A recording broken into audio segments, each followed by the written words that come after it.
आज के ज्ञान ध्यान के इस सत्संग में एक प्रश्न पर चर्चा करेंगे।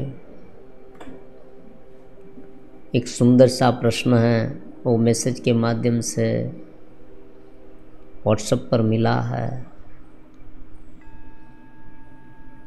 उनका सारांश कुछ इस प्रकार का है। गुरुदेव प्रणाम। जीवन में बार बार निरस्ता छा जाती है, क्या करें, उनका क्या उपाय है।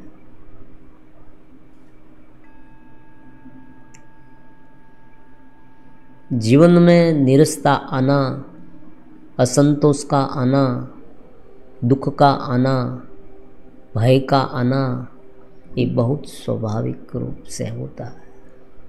सबसे पहले उनका टेंशन मन से निकाल दें। मैं निरस हो गया हूँ, उस बात को छोड़ दें। ये निरसता है, ये असंतोष है। कभी कभी ये मन में तनाव उत्पन्न होना है, डिप्रेशन का भाव होना है। ये सब होगा ही होगा। और इस माहौल में आप देखें, ये ज्यादा होता है। अगर कोई व्यक्ति केवल अपने अहंकार से, मतलब अपने ढांचे को ही ध्यान में रखकर अपने इस मन के आधार पर जीवन जिएगा,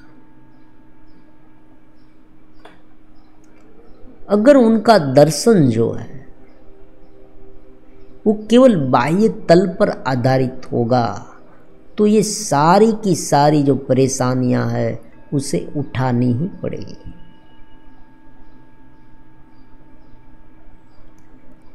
सुख और दुख दोनों द्वंद्व है, समझे। सुख और दुख दोनों द्वंद्व है।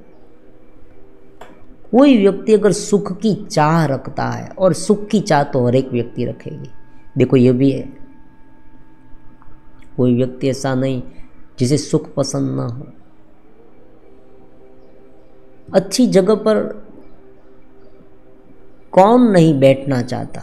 मान लीजिए एक और सोफा सेट रख दिया है, सोफा बड़ा, और एक और ज़मीन पर बैठने के लिए किसी को कहा, तो व्यक्ति क्या करेगा? बहुत स्वाभाविक रूप में वो सोफे पर बैठेगा। तो व्यक्ति सुख चाहता है, विषय चाहता है, वो इंद्रिय गम्य है। इंद्रिय को वो चाहिए, उनकी जो अलग अलग सेंसेस है उसे ये चाहिए। स्वाभाविक रूप में वो ये चाहता है कि मुझे सुख मिले। सुख मिले मतलब क्या? देखो ये बात बारीकी से समझे। सुख का मतलब क्या होता है? सुख का मतलब होता है जो प्राकृतिक रूप में जो हमें जो दी गई इंद्रियां है, जो जिनके साथ हम घिरे हुए हैं,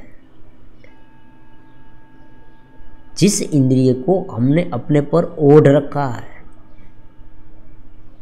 जिस घेरे को हमने अपना मान लिया है कि ये मैं हूं, ये शरीर में हूं, ये इंद्रियां में हूं, ये बुद्धि में हूं,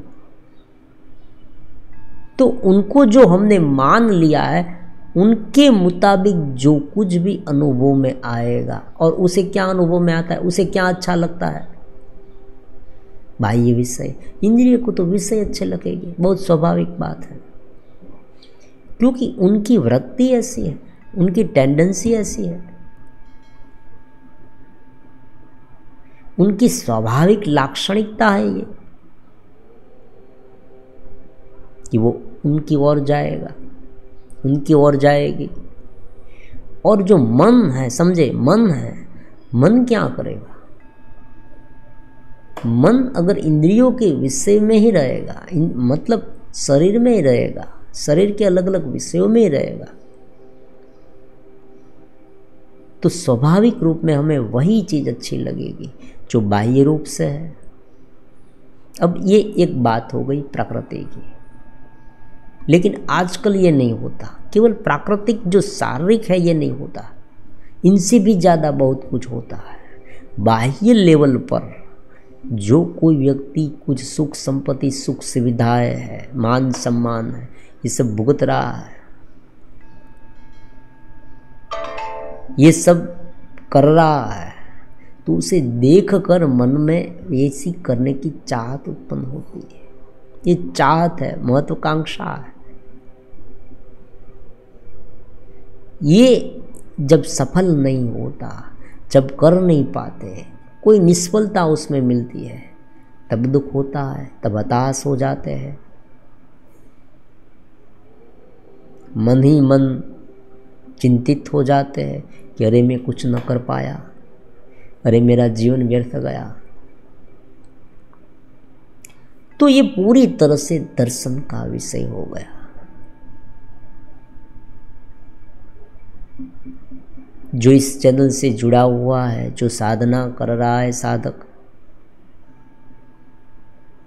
उनके लिए एक बात स्पष्ट हो जाएगी कि बाह्य रूप में जो ये जगत है वो वास्तविक रूप में केवल ही केवल एक स्वप्न जैसा है। ये दर्शन का विषय हो गया। जब तक शरीर में है तब तक शारीरिक रूप में जो होता रहेगा वो होने दे। जो तुम कंप्लीटली दूर नहीं कर सकते उसे करने की चेष्टा छोड़ दे। तुम्हारे बस में जो है, समझे, तुम्हारे बस में क्या है? स्वबोध तुम्हारे बस में है। आनंद का जो दृष्टि बिंदु है, आनंद का जो एपी सेंटर है, वो मन को ना बनाकर अपने आत्मा को बना दे, परमात्मा को बना दे।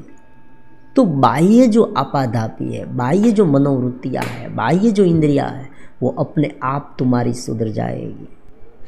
तुम ध्यान कर रहे हो, ऐसी बात नहीं तुम ध्यान नहीं करते, लेकिन तुम ज्ञान के साथ ध्यान करो, समझ के साथ ध्यान करो। शुरुआती समय में साधना काल में ये सब कुछ मेरे साथ होता था, लेकिन गुरु कृपा से, परम कृपा से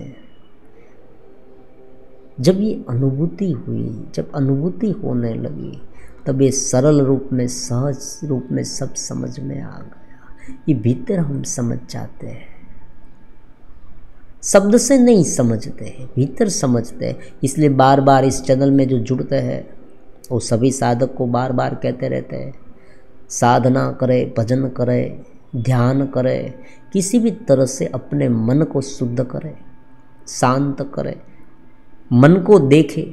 देखो ज्ञान का विषय ऐसा है, मन को देखे, मन को समझे, ये मन है, बस इतना काफ़ी है। ये मन है, ये मेरा मन है, मेरा मन दुखी हो रहा है, मेरा मन सुखी हो रहा है, मैं तो नृत्य से आनंद रूप हूँ। ये ज्ञान का विषय।